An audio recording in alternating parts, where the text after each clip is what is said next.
ये मौत की याद सीरीज का दूसरा हिस्सा है। एक बार का वाकया है, हजरत उस्मान गनी रजी अल्लाह अन्हु जब किसी कब्र के पास गुजरते तो इतना रोते कि उनकी दाढ़ी भीग जाती। लोगों ने पूछा, आप जन्नत और जहन्नम का जिक्र आने पर इतना नहीं रोते, लेकिन कब्र देखकर इतना रोना क्यों? हजरत उस्मान गनी रजी अल्लाह अन्हु ने फरमाया, रसूलुल्लाह सल्लल्लाहु अलैहि वसल्लम ने खुद फरमाया है, कब्र आखिरत की पहली मंजिल है। अगर इससे नजात मिली तो आगे का सफर आसान है, और अगर यहीं फंस गए तो आगे इससे भी सख्त है। सोचिए, वो इंसान जो सारी जिंदगी दुनिया में रहे, लोगों के बीच रहे, शोर में रहे, मौत के बाद अचानक एक तंग अंधेरी जगह में अकेला रख दिया जाएगा। कोई बेटा पास नहीं, कोई बीवी नहीं, कोई दोस्त नहीं, सिर्फ वो और उसके आमाल। रसूलुल्लाह सल्लल्लाहु अलैहि वसल्लम ने फरमाया, मैयत को जब कब्र में रखा जाता है तो वो अपने लोगों के जूतों की आहट सुनता है। जब वो लोग पलट कर जाने लगते हैं,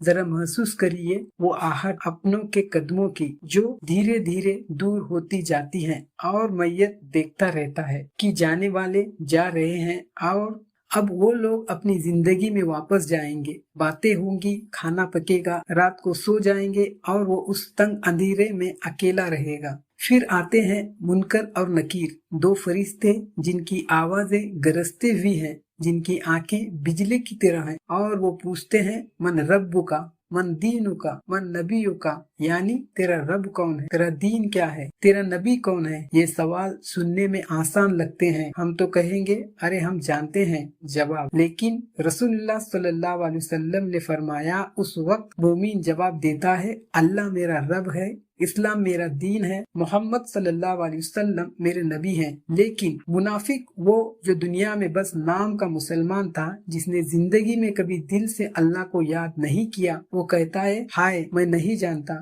मैंने लोगों को कुछ कहते सुना था, बस वही कह दिया था। यह जवाब उसकी पूरी जिंदगी का आईना है, जो दिल में था वही कब्र में निकलेगा। मोमिन के लिए कब्र क्या होती है? रसूलुल्लाह सल्लल्लाहु अलैहि वसल्लम ने फरमाया, उसकी कब्र जन्नत के बागों में से एक बाग बना दी जाती है। चौड़ाई होती है, रोशनी होती है, खुशबू होती है, और उसे कहा जाता है, सो जा, जैसे नई नवेली दुल्हन सोती है। लेकिन फिर काफिर और फासिक के लिए कब्र तंग होती चली जाती है। रसूलुल्लाह सल्लल्लाहु अलैहि वसल्लम ने फरमाया, उसकी फसलियां एक दूसरे में धंस जाती हैं और आजाब का सिलसिला शुरू होता है, जो कयामत तक रुकता नहीं। यह सोचकर एक बार अपने सीने पर हाथ रखिए, वो सीना जिसमें आज दिल धड़क रहा है, एक दिन वो भी ठंडा हो जाएगा, और उसके बाद कब्र और कब्र में वही मिलेगा जो यहाँ कमाया। हजरत अब्दुल्ला बिन उम्र रजी अल्लाह अन्हु फरमाते हैं, जब शाम होती है तो सुबह का इंतजार मत करो, और जब सुबह हो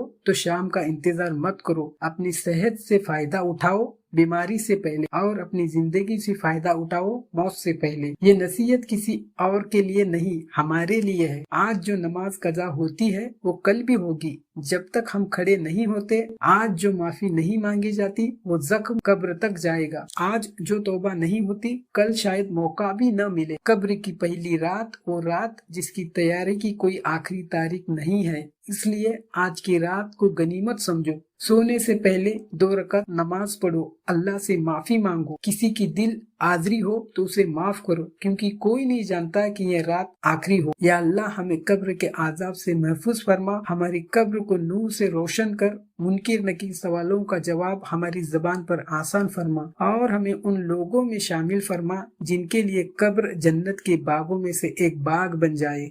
आमीन या रब्बुल आलमीन। अगर आपने इस सीरीज का पहला हिस्सा अभी तक नहीं देखा, जिसमें हमने बात की थी मौत की याद की हकीकत और हारून रशीद का वाकया, तो डिस्क्रिप्शन में उसकी लिंक दी हुई है, अभी क्लिक करें और जरूर देखें, क्योंकि यह पार्ट दूसरा तभी पूरा समझ में आएगा। पार्ट 3 में हम बात करेंगे कयामत के दिन के उस लम्हे की जब नामे आमाल हाथ में दिया जाएगा। सब्सक्राइब करो ताकि वो वीडियो मिस न हो।